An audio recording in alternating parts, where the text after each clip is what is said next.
Good morning, afternoon, or evening, everybody. This is a yoga online class for the 19th of March. We're going to start lying on your back, and we're going to do some breath work, just starting with watching the breath, watching the native breath, slowing down. Not let the breath slow down if it wants to, but you are slowing down just by the watching. Let me know if you can hear me or if you can't hear me. I can hear you. I can hear you. Okay, great. And Barb, if you can adjust your screen so that I can see you, I will be able to also do a little bit if I can see you. I'll try. I've got you up on, I'll try. Okay. It might take an adjustment of where you are or where your computer is. Yeah, all right. I can put it down. I had it up on something. This will be better. I don't know. Okay, back to the breath. Just breathing, native breathing. Slowing down. Watching the breath that you came in with.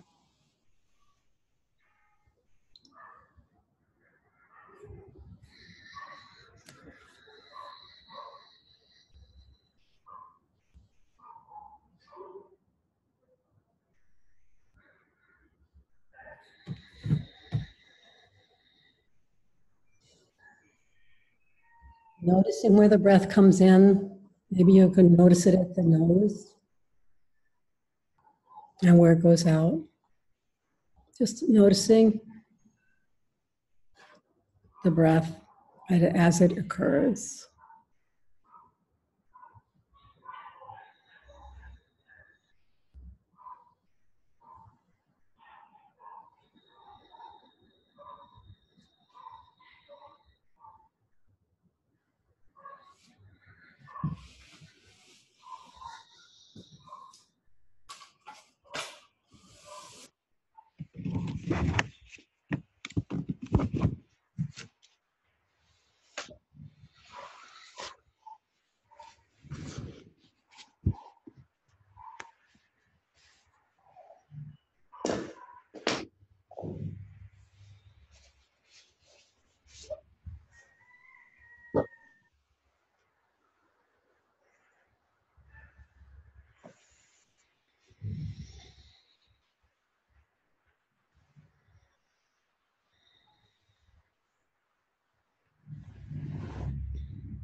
And now go ahead and place your hands on your rib cage, thumbs down, fingers up at the bottom of the rib cage. And let's do rib cage, thoracic, diaphragmatic. It's all the same, similar or the same breathing.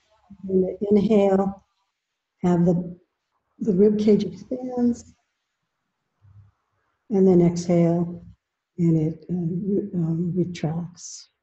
And notice the expansion from side to side. Keep going, and from front to back, or back to front.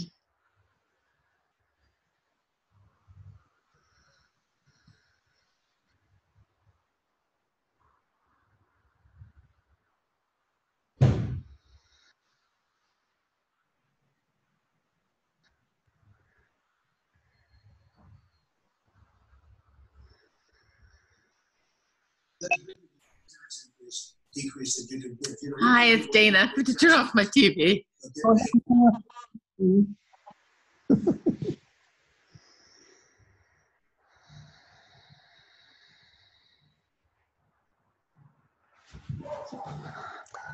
Dana, you can find a supine position and rib cage breathing. So just watch Kathy. This is a great breath for our times because we're actually training the lungs and the diaphragm. We're by the attention to the rib cage and the breath, we're training the diaphragm and the lungs. Strong, strong lungs, strong diaphragm. Yeah, am I at the wrong time? Well, you're at the very right time. You're just a little late. Oh, because my clock says like 10:40. Right. Oh, Started at 10:30. okay, anyway, all right. Right. Yeah, you're a couple minutes late. That's why you're a couple minutes into the breathing practice.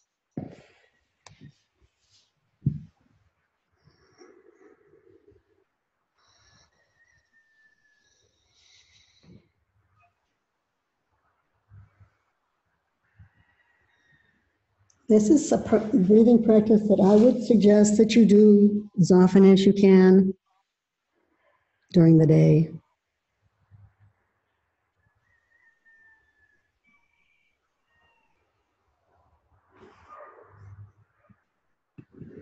And now we're going to add something here. And this is also, it's a massage. Here's what I'm going to tell you what to do, and then I'm going to tell you about it. I want you to take your fingers and bend them into a little crook, and then press into the rib cage. So you're pressing, first just give yourself a little massage. You're not going for the organs, you're going to tuck your fingers and grab like claws almost underneath the rib cage. So you're going back into the same thing. I'm getting an echo. Are you guys hearing an echo? Yeah, there's feedback. I wonder what that's from. I don't know how to change that. So, but do you get the, let's see, I might have to mute people. I'm going to mute you, Dana, and try, okay, now no feedback. So, Dana, I'm going to keep you mute, but if you need to talk, just unmute for them or chat, go in the chat box. So here you are. It's here underneath the rib cage. You're just finding. Let me pin me for a while. Finding the bottom of your rib cage, and you're putting your finger into that all the way around. I wish I had worn a different top. So you can go all the way down and all the way up around the bottom of the rib cage. Now, you may feel some discomfort here because often the diaphragm is sticking to some of the tendons and muscles around here. And if you do feel it, as long as it's not, if it's just discomfort, keep going. So this is a little massage, and we're going to do a breathing practice with this in a minute. So it's a little massage. Everyone's rib cage is going to look a different shape, just so you know. Don't look at don't think of anyone else's. Are you finding that? Oh, yeah. When I first started doing this, it was a number of years ago, actually. I had a really tight, painful area at the far right, and it's gone away now. No, I don't know what to attribute that to, but I don't think it's good luck. I think it's some movements I've been doing, some breathing I've been doing. So there you are. Do it one more time, up and down, all the way along your rib cage, and then find a place where you can look in, and then you're going to do some breathing with the hands in that place. Find it, grab it, and then breathe in and out.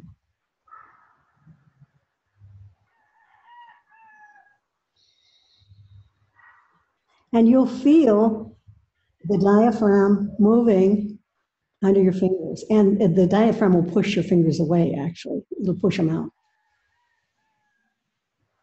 And you can place your hands anywhere. The grab can be anywhere along the rib cage.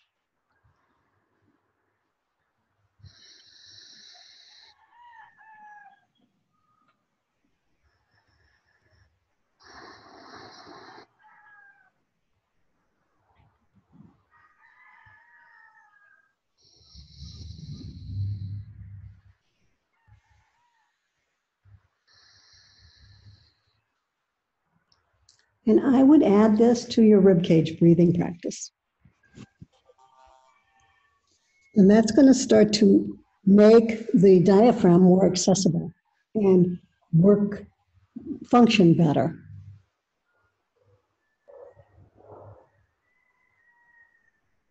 And stop that and bring your hands behind your head. Interlace your fingers. You may need to take some of the towels away if it's too high. I want you to find a neutral cervical spine. We're just going to do vagus nerve reset. So, and if your put your hands behind your head, unless that's hard for you. And if it's hard for you, put your hands on your belly. And then without moving anything but your eyeballs, move your eyeballs to the right. And wait for a breath, swallow, sigh, or gulp.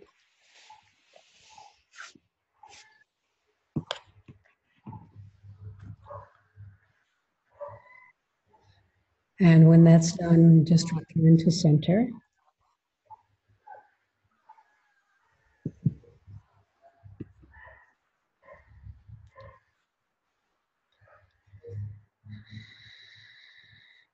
And go to the other side.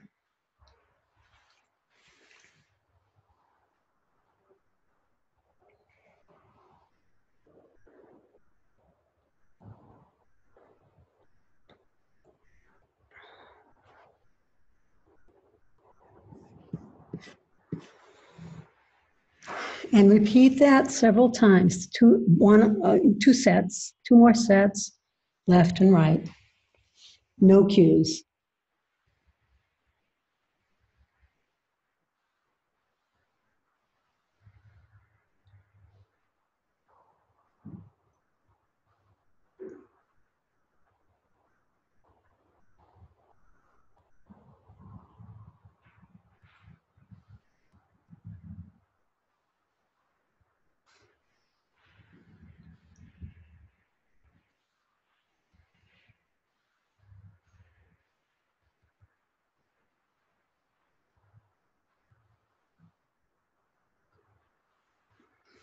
And now keep your hands there, and we'll do the head ramping. So you're going to press your back of your skull into your clasp hands and hold and release.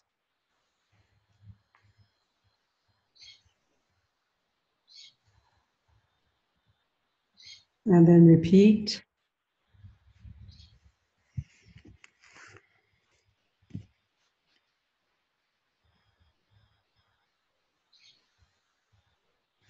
And repeat again.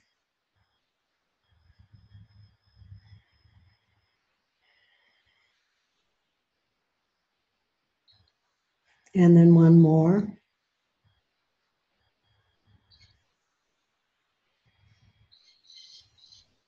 And take your hands away. We're going to do another version of this. I was reading a physiotherapist, some materials from a physiotherapist who highly recommends this movement. And she called it the chin lock. And she said, but she added something to it, and I'm going to add something here for you. So you're going to, she called it the chin lock or the C1 glide.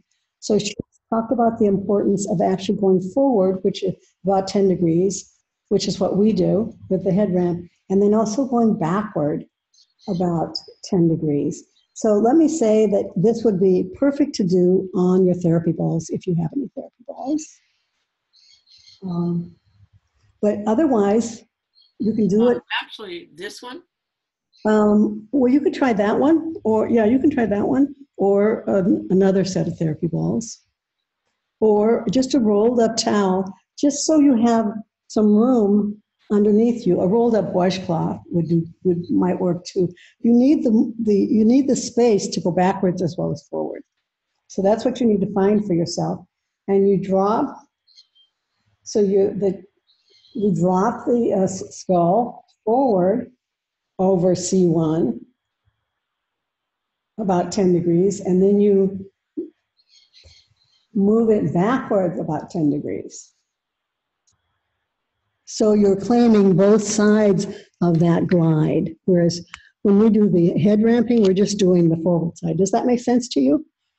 Does to me. So 10 degrees forward, 10 degrees backward, and just do this about 3 or 6 times.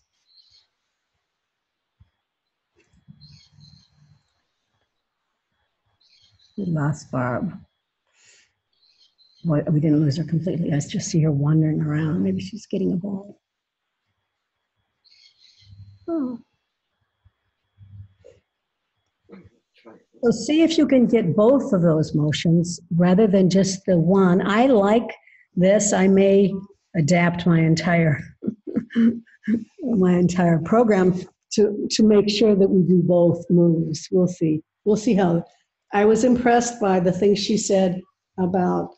She said this is one of the motions we miss is this set of gliding a little backwards and a little forward, moving only the skull. The cervical spine stays in place. So you could put a set of 2 therapy balls underneath your head, and I think that would do it too. Would probably help with the motion.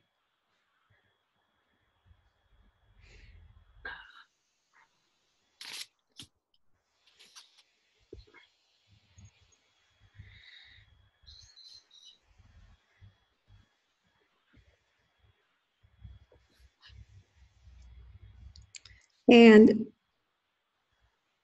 so this is called C1 glide. Glide back and glide forward. It's a fairly small movement. It's a little different than I might do both the head ramping and this, because this is a little different than head ramping. How are you doing, Barb? So, I muted you. How are you doing, Barb? I'm doing well. Are you just watching? No, I was doing it. I just switched my space. So. Oh, okay. This is called C1 glide. It adds another dimension to what we've been doing, head ramping.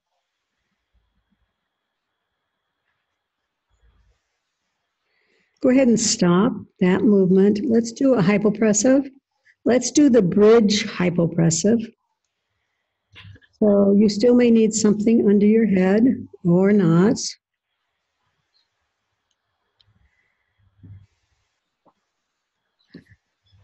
And we're going to do the hypopressive breath.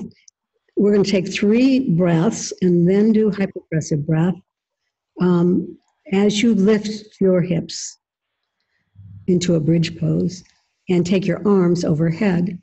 So bridge, hip lift, arms overhead. When I'll cue it, but when you stop, when you start holding your breath. Inhale. Exhale. Inhale. Exhale. Inhale. Exhale. Hold your breath out. Lift your hips. Take your arms overhead. I'm going to count to 10. 1, 2, no breath. 3, 4, 5, 6, 7, 8, 9, 10. Inhale, and then exhale, arms and hips come down to the floor. Take a couple breaths here. Resting breaths, recovering breaths. 3 breaths, inhale. Oh, I forgot to say your toes are towards the ceiling. Dorsiflex your feet. Inhale. Exhale. Inhale. Exhale. Inhale. Exhale. No breath. Lift your hips. Take your arms overhead by your ears. Stay here. I'm going to count for you. 1, 2, 3, 4, 5, 6, 7, 8, 9, 10. Inhale, and then exhale. The arms come down, the hips come down. Extend your legs. Wiggle your toes and your feet and your hips. Wiggle your hips in your socket. So extend your legs. Extend your legs, Kathy. And then just toes out, toes in. So make it a movement that comes from the hip joint. So let's see here. It looks like so you're just going toes in, toes out, toes in, toes out, toes in, toes out. Does that make sense? Yeah. But the toes go in and out, internal, external rotation at the hips. So make the movement happening at the hips as a result of your hips internally and externally rotating.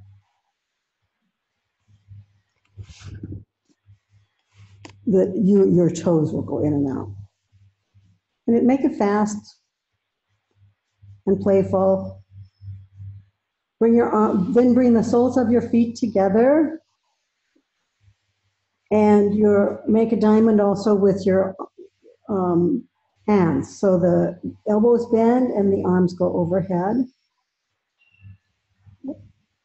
and the fingers can be touching. And stay here just to enjoy this double diamond for a minute.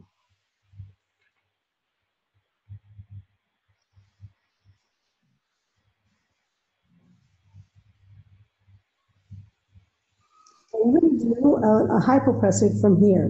There won't be any movements. We're going to stay in this diamond shape. Take 3 breaths. Inhale and exhale. Inhale. Exhale. Last one, inhale. And exhale. Hold your breath out, no breath. I'm going to count to 10 for you. 1, 2, the belly is scooped, the rib cage wide. 3, 4, 5, 6, 7, 8, 9, 10. Inhale and exhale. Let's go ahead and roll over onto our bellies and do a triplet that includes some breathing. You're going to lie on your belly and come up onto your elbows. This is called elbow propping. It's also similar to a yoga lotus. So your elbows are directly underneath your shoulder. This creates a nice little hammock between your shoulders and your waist. You should not be feeling this in your lower back. If you are, adjust your hammock. Stay here and take 3 deep breaths. One of the things, if you have a pelvic bone that's very bony, like mine, you'll want to put something underneath the pelvic bone in these prone positions. But take 3 or 4 deep breaths, really deep. This is a really nice position to take because it gives the lungs and the diaphragm more room than they usually get.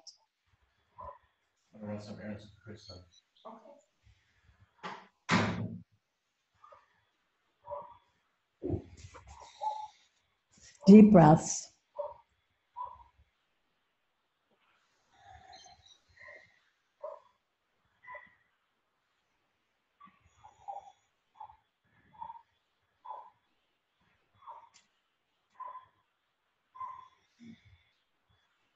One more. Nice job. Come on to bring your body down to the floor with your hands on the floor, arms on the floor, palms up. We're going to do a back extension, which is good for everybody.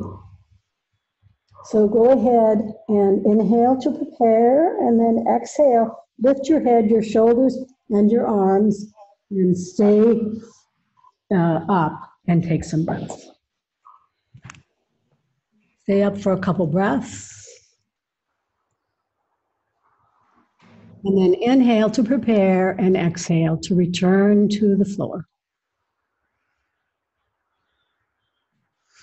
Now, when you come up again, try to remember to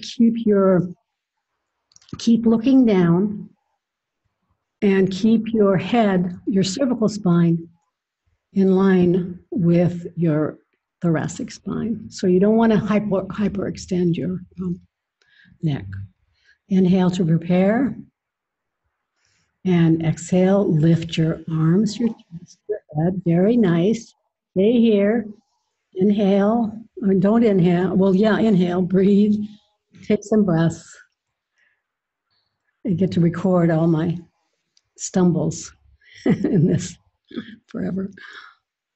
And inhale to prepare to return, and then exhale to return. We're going to add airplane or bringing your arms out into a T. But it's going to be 2 stages though. So the first time you're going to repeat what we just did. Inhale to prepare. Exhale, lift, chest, arms, head. Very nice. Take a couple breaths. And then take another inhale.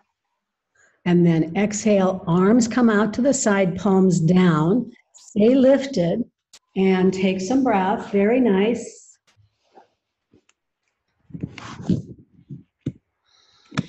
And then inhale to prepare and exhale to return. Very nice, very nice.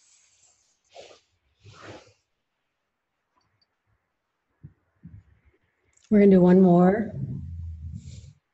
Inhale to prepare. Exhale, lift, arms, chest, head, and breathe. Take some breaths here.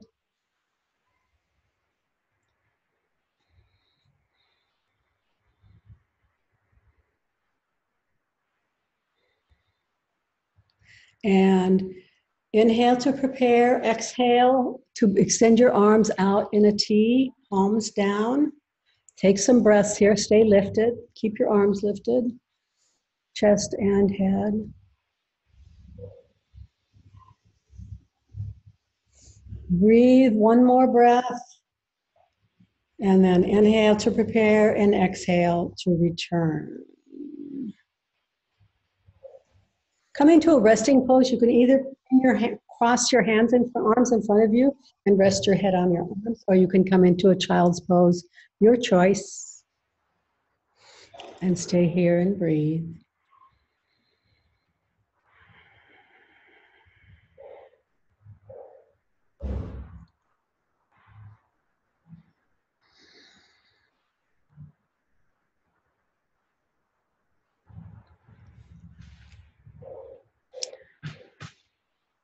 And then find your way into a sideline position. We're going to do the sideline. We're going to do three triplets, two for the shoulders, 2 for the hips.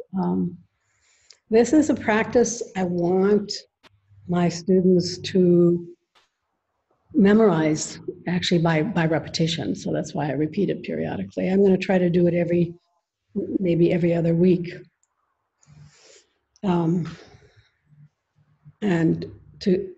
So that people start to learn it. So you're going to use a fat brick, lie on one side, and the first movement is, but make sure that you're stacked. Everything is stacked, ankles, knees, hips, and shoulders. If you don't have enough room for your shoulder with that thickness, then I suggest, Kathy, can you take your brick up another notch? Yes. So do you see that maybe some people will want this thickness, and the other, that's about all of your options, I guess, right now. So narrow shoulders. Well, and that's why I'm saying you just need to adjust it. The point is to be able to stack both shoulders. Now, take your arm your top arm in front of you for protraction and retraction of the scapula. I'm going to do it with you as much as I can. So this is a scapular movement, and you're just going to move the scapula away from the spine, which moves the arm forward. And then you're going to move it back, which moves the arm back. So do this about 6 times with awareness and with a breath. So assign a breath, inhale one direction, exhale the other direction. Become aware of your breath and your movement. Slow it down. Speeding up the movement is actually allows the brain to ignore the movement, basically. So you want to make it slow.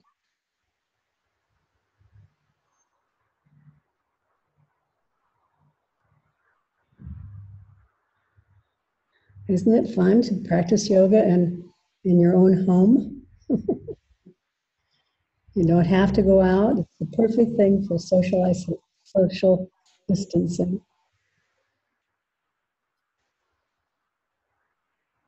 So one more.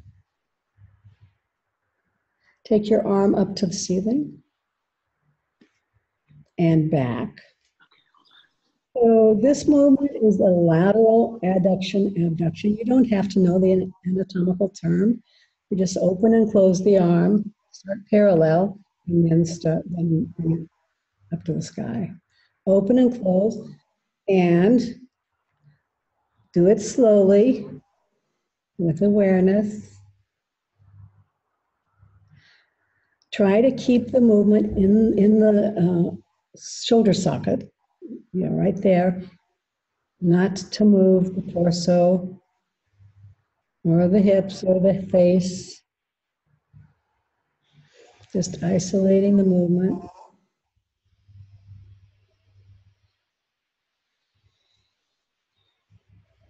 One more. Stay up, put your arm straight up toward the ceiling. Put your other hand right in front of the arm bone, where the head of the arm bone meets the glenohumeral joint, and internally rotate the arm bone towards you and then away from you, towards the front of your body and then towards the back of your body, really.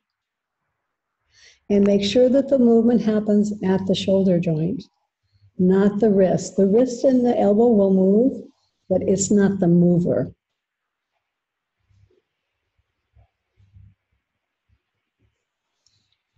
And inhaling as far as you can go. And exhale.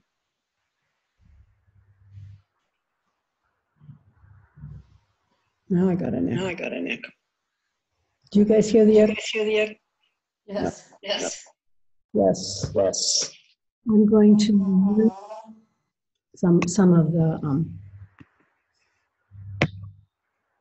oh, you're already muted. I'm going to mute everybody but me. So that's 3 triplets that you can memorize. By memorizing, I don't mean do it by rote or robotically. You still have to do it with awareness and breath, right? Okay, so drop your arm to your hip. I'm going to describe those 3 triplets just so you can think about them. The first one is retraction and protraction of the scapula. Kathy's doing it. The second one is lateral abduction, adduction, or called sunrise, sunset by some. And then the third one in the triplet is internal, external rotation at the head of the arm bone. Great. So now we're going to do 3 more shoulder movements. The first one is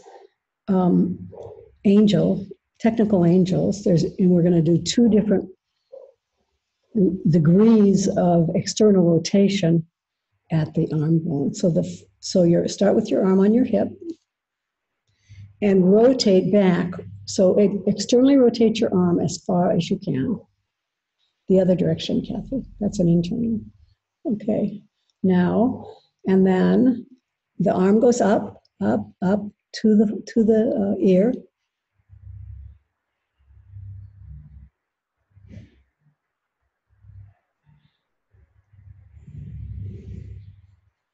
And then when you come back down, the arm moves a little bit different so that the palm is facing forward, and then you come back down. So going up, extreme external rotation, and then the arm comes up to the ear. And then when you come back, it's another level, but a lesser degree of external rotation.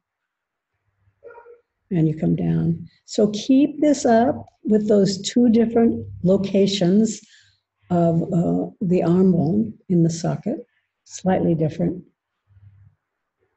And slowly, and add a breath and be aware.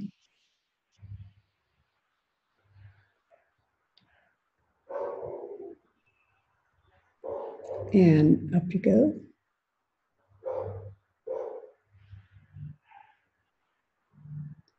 When I say add a breath, I'm saying add an inhale and an exhale to your movement. So becoming aware of the movement, making it small.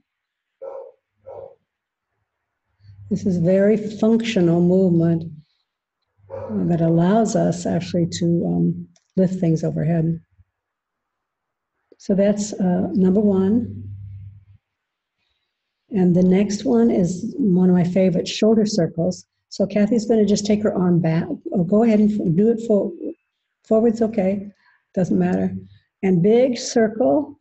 I don't have to cue where the arm bone is in the glenohumeral joint, because what it happens is it has to move in a particular way to bypass the acromion process of the shoulder. So be sure that the movement is located and isolated in the joint. Don't move your torso back when you go back. So keep the torso stacked, the shoulders stacked, and keep going.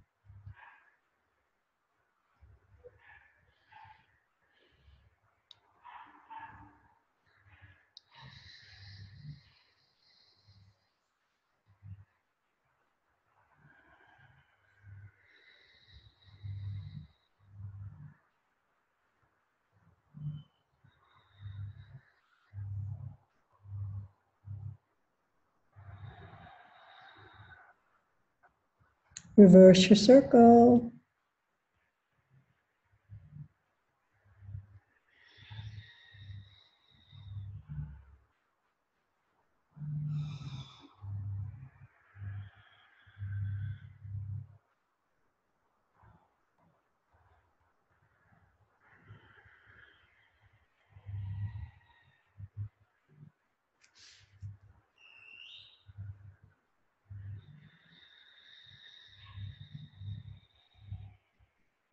One more.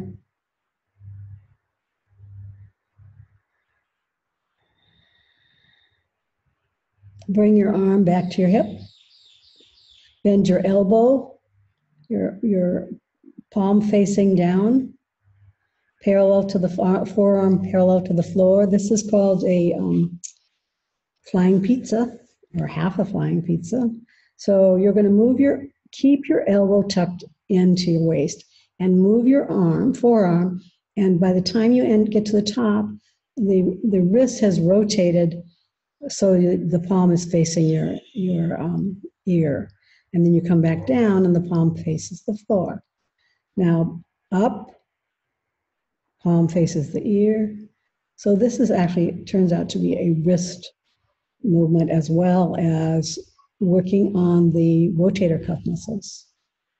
Slowly, this is a little different. It's not a functional, well, it helps strengthen the shoulder, the rotator cuff muscles and the shoulder blade, but it's not like a functional movement that you would do every day. So this is more of a corrective or strengthening movement. but very profound. I found you can do this in the water when you're doing water aerobics. Okay, just go ahead and rest your arm. I'm going to mention those again. So the first one was a technical snow angel.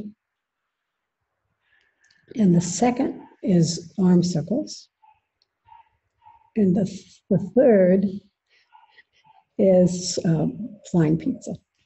Extend your top leg. You may want to extend your bottom leg, but you can keep it bent, either one. And we're going to do 3 leg movements, and then we'll move to the other side and close up shop. So the top leg is extended with the toes drooped toward the floor.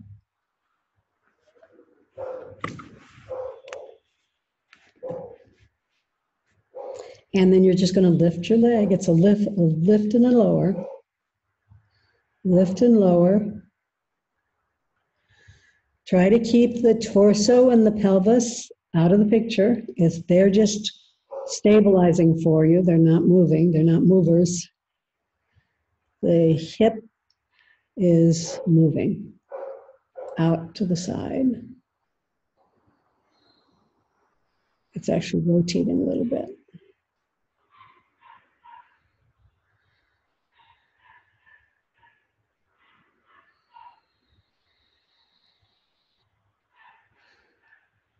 One more. And then bring it forward, bring the leg forward, and bring it back. And you can add footwork if you want by dorsiflexing as you come forward and plantar flexing as you come back. And dorsiflex and plantar flex. And if you want to, you can add a glute squeeze as you get to the back of your hip extension. Pause and squeeze, and then come forward. Or if all of that's too much for you, just do an up and back. We want to keep it easy, simple, but we want to challenge the people who want more.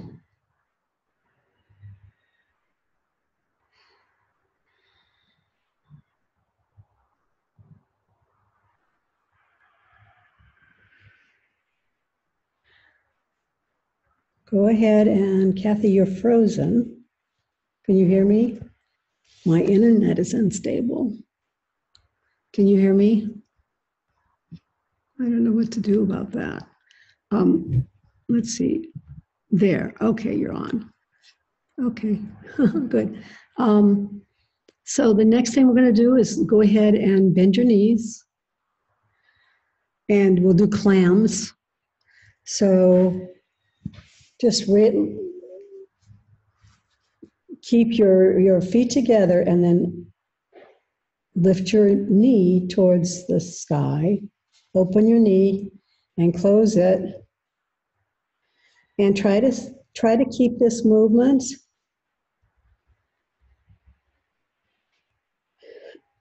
isolated at the hip joint. So you're not using your hip flexor, which is another movement. You're just opening and closing the leg. The pelvis is stable. If you find that your buttocks is going back behind you, you've gone too far.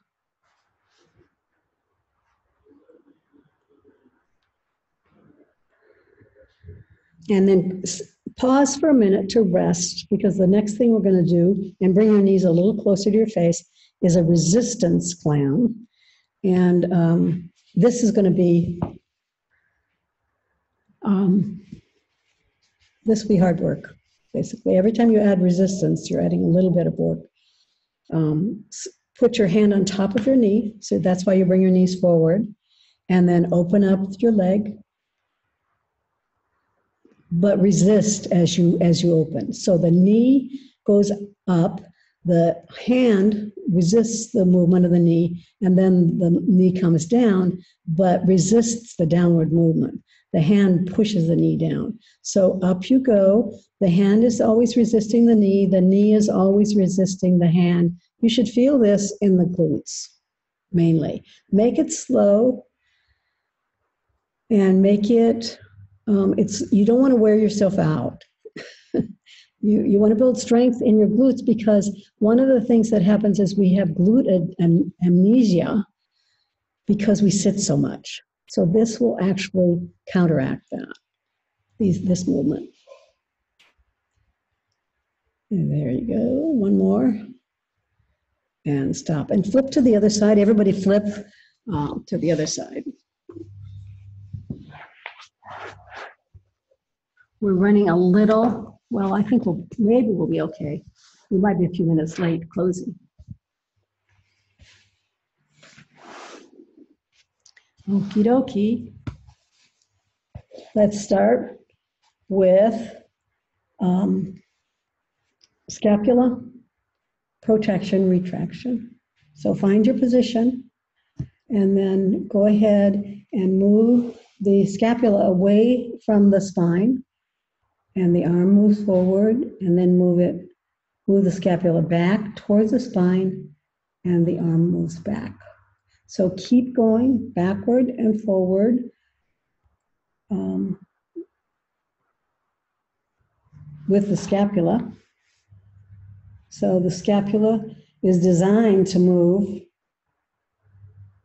in this way, and we're training it to remember that.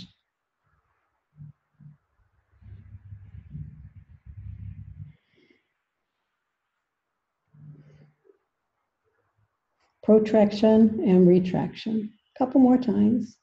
Add your breath, add your awareness, and then bring your arm up towards the ceiling. Sunrise, sunset. Just open and close your arm, parallel, and then open. And make this a movement that is happening only in the arm bone. So keep the torso, keep the thoracic spine out of the picture.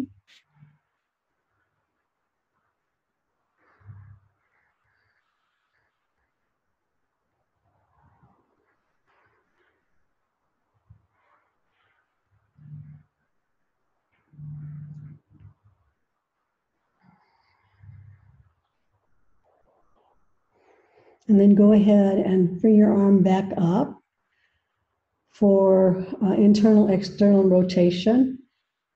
I like to put my other hand on the arm bone to feel that movement. First you go forward, and then you rotate out. And you're rotating the head of the arm bone in the glenohumeral joint, which is, by the way, a very shallow joint, which is one of the reasons we have so many shoulder and arm injuries. It's almost like a golf tee, which almost makes you shudder when you think of it. A golf tee, but the golf ball may be about the size of the head of the arm bone.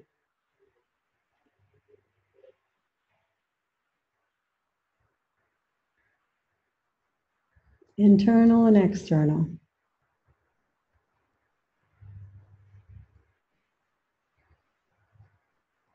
And while this is a really great way to do this when you're supine and side lying, you could be down, your arm could be down farther, and you could still be doing an internal external rotation, just so you know. Or it could be farther overhead, and you could be doing it. So you could be doing it with the arm in any location. Come on back, and let's go into flying pizza. So tuck your elbow, and then bring your arm up, forearm up, so the palm faces the ear, and then bring it down so it faces the floor. And up the ear, and down the floor. Keep going.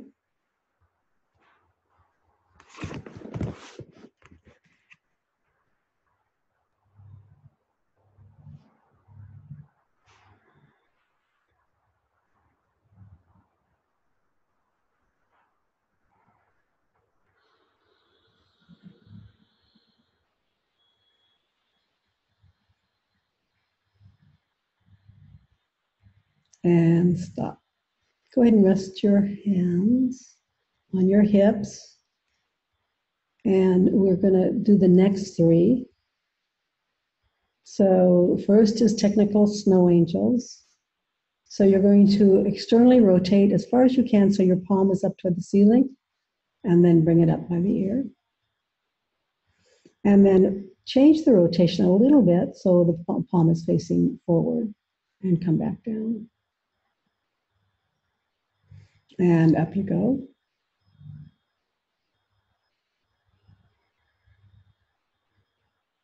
And down you go.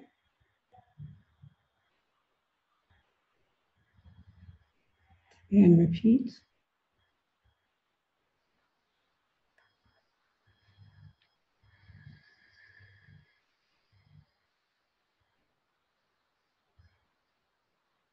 Keep going.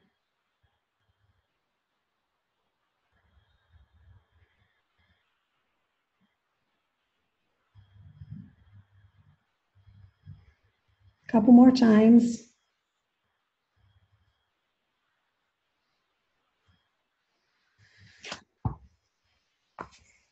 One more time. Bring your arm back down to your hip and start moving it forward in a circle.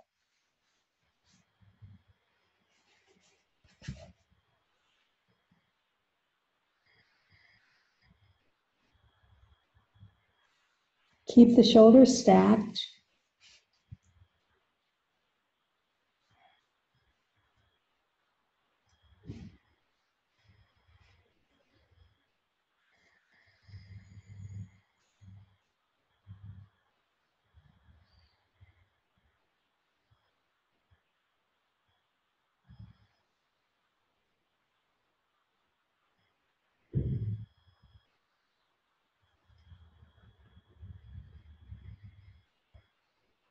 Reverse your circle.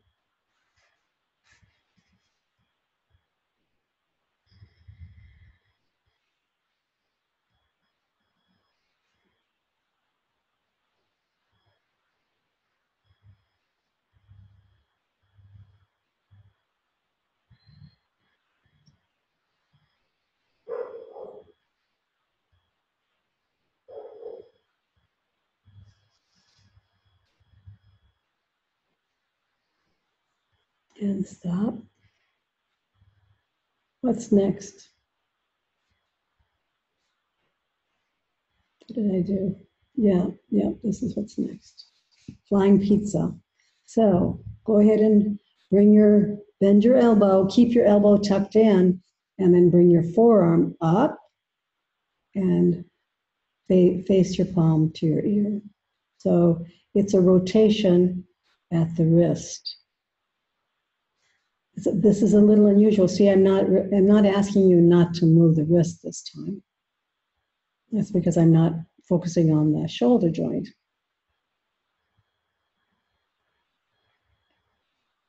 And up you go. So it's a little hard to visualize why this is called a flying pizza when you're on your side. But the pizza is served when the hand is out and facing the ear. Couple more.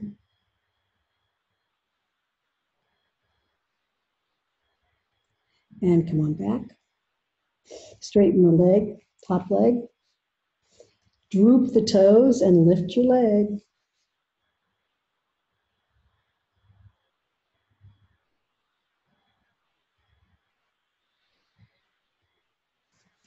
Can everybody hear me? Thumbs up if you can hear me. Dana's.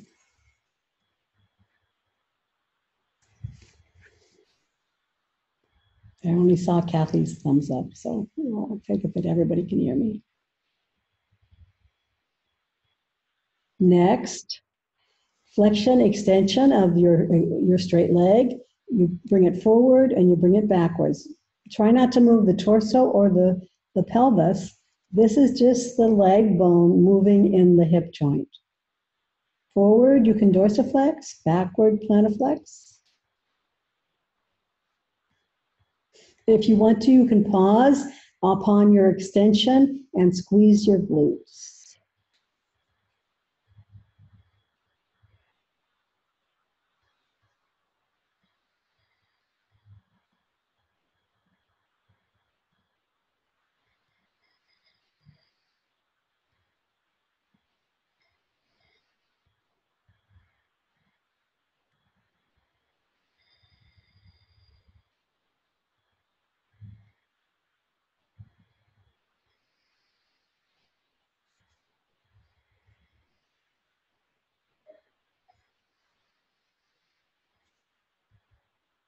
And come on back, bend your knees, bring them a little bit closer to you for clams. And open and close. Open and close. You don't have to bring them, actually, you don't have to bring them closer to your face for this phase of the clams. I misspoke. So you can drop your knees a little bit more, Kathy. Yeah, more than that. A little bit more than that. So they're straight out in front of you. Okay, now that's better to me. Looks better to me. And you're just going to open and close. And once again, try to keep the movement in the hip joint.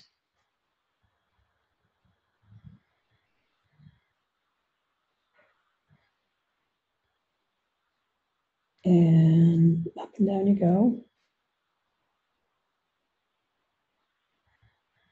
And now come back down and move your knees a little closer forward to you so that you can put your hand on your knee.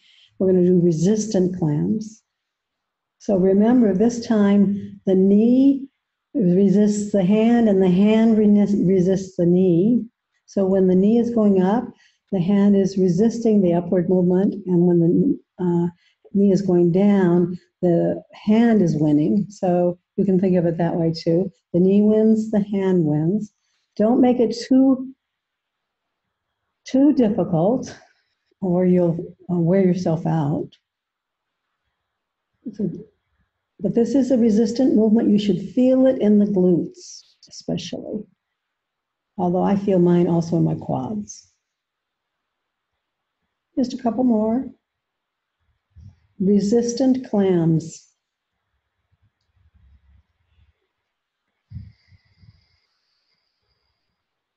And one more.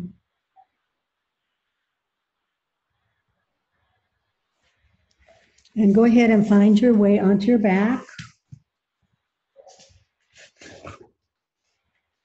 And find a comfortable position.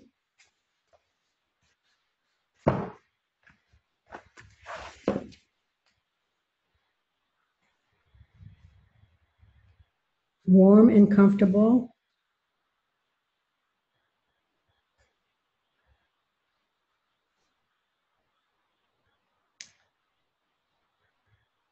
I'm going to take you through the 61-point guided meditation. P.S. If you'd like to have an audio of my voice doing this,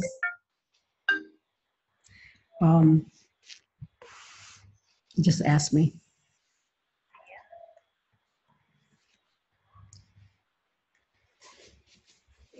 First, we're going to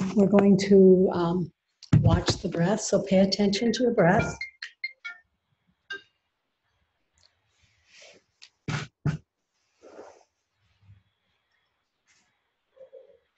Just watching the breath.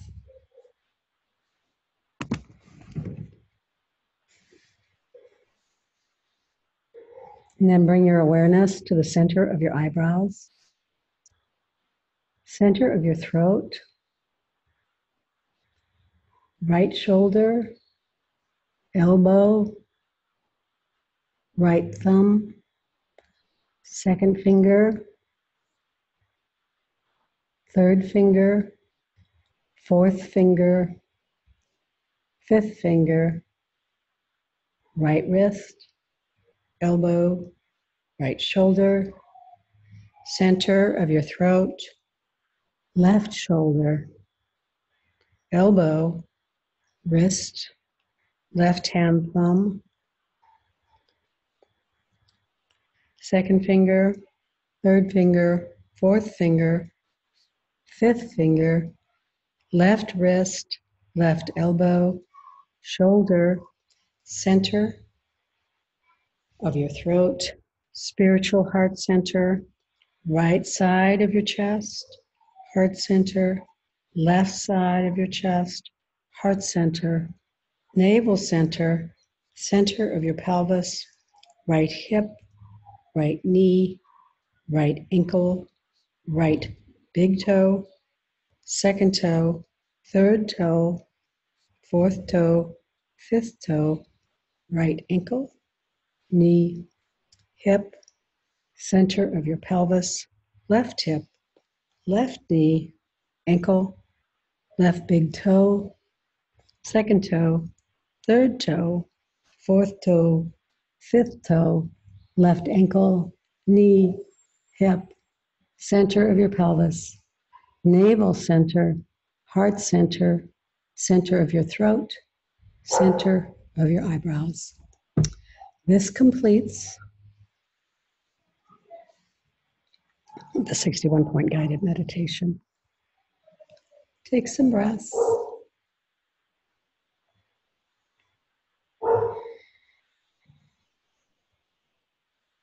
Extend your legs, bring your arms over your head. Stretch your body in both directions. Stretch one side and then the other. Wiggle your fingers and toes. Circle your wrists and your ankles. Hug your right knee to your chest. And then your left. Hug both knees and rock from side to side.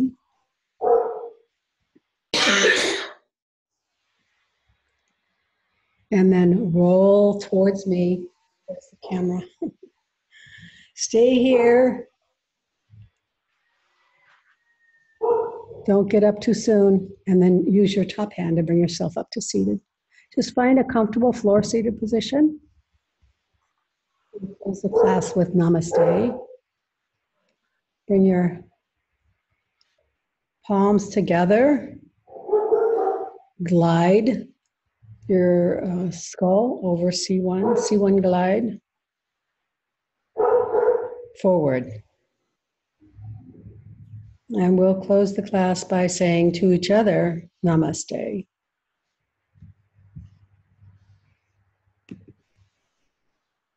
Thank you, everyone.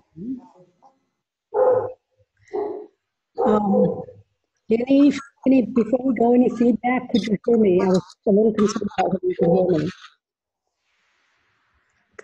Tell me, did you hear me? Are you talking to me? What? Are you talking to me? I'm talking to all of you. Oh, thank you. I'm asking you if you could hear me. Yeah. Yes. Good. Thank you. That's what I was worried about. Thank you very much. Hope to see you on Monday. Thank you, Leah. Bye-bye. Bye.